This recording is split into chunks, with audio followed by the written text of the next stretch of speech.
wife and I decided to raise our summer cabin and build a Quonset home. Inspired by Quonset houses found on the internet, we contacted SteelMaster Buildings. Our property is located on a large recreational lake in the Midwest that has some very interesting architecture.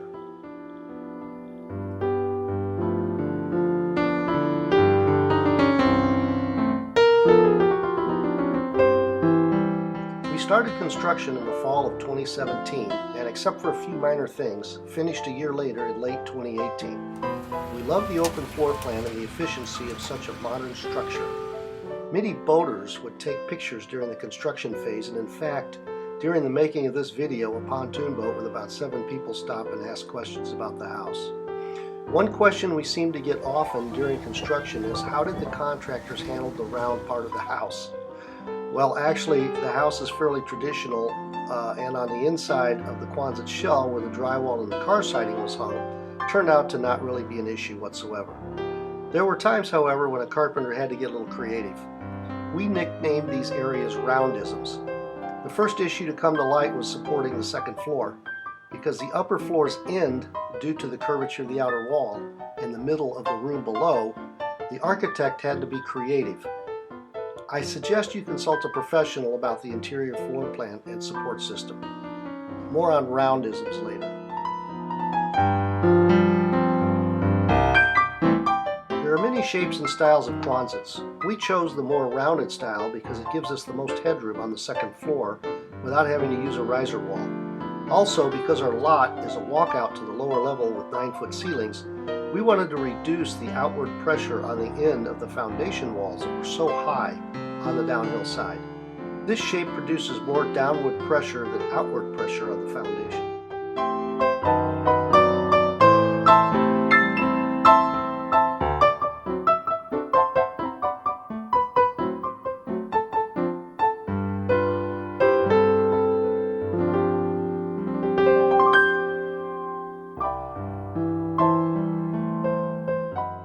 This is the system we came up with to hang the drywall and car siding. It was quick and easy to set up the grid and made the hanging of the drywall and siding very easy. There is no need to countersink any nuts or bolts. You just cut off the all thread when the 2x4s are all in place.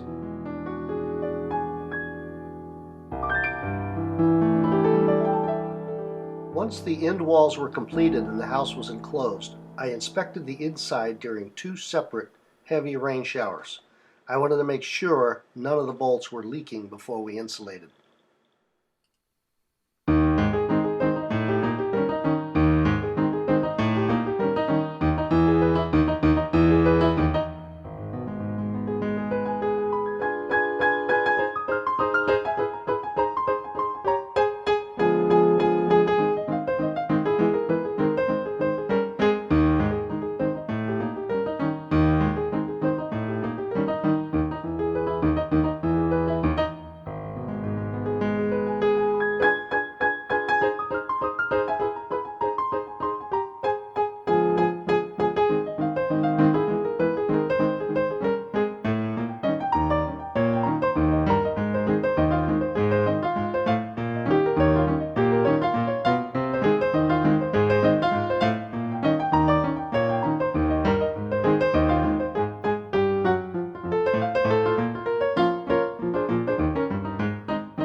One of the issues we had on the transition between the siding and the metal was what to do with this gap.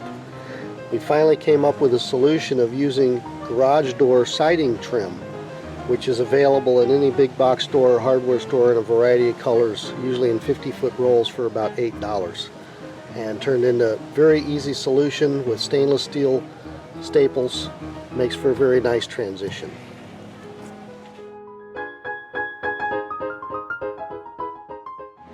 Another item we did to kind of help the appearance was on this edging where the overlap occurs. We used stainless steel rivets, 3 of them, to bring the 2 pieces together and make it just a little crisper rather than having them separate by a little bit on each one.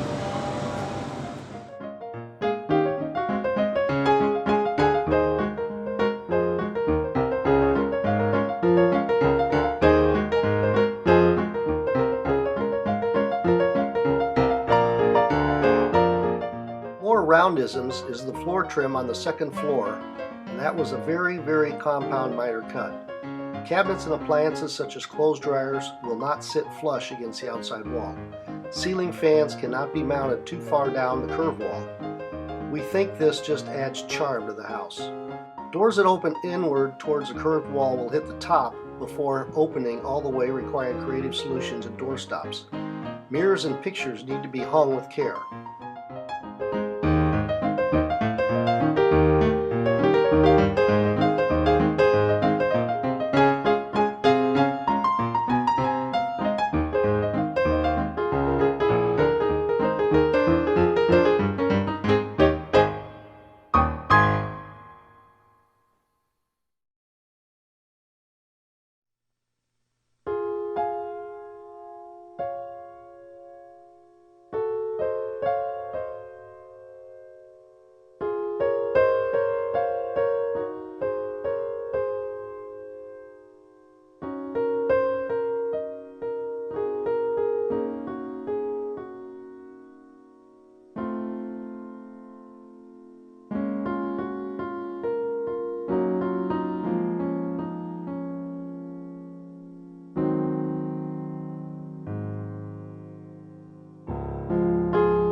idea I had to take a piece of the car siding and rip it on a table saw out the back, and then put ribbon LED dimmable lights along the siding on the loft and on the dome, so that we have one on each side shining up and then a strip in the middle at the top shining down both sides.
Thanks for watching, and we hope you enjoy your Quonset home as much as we love ours.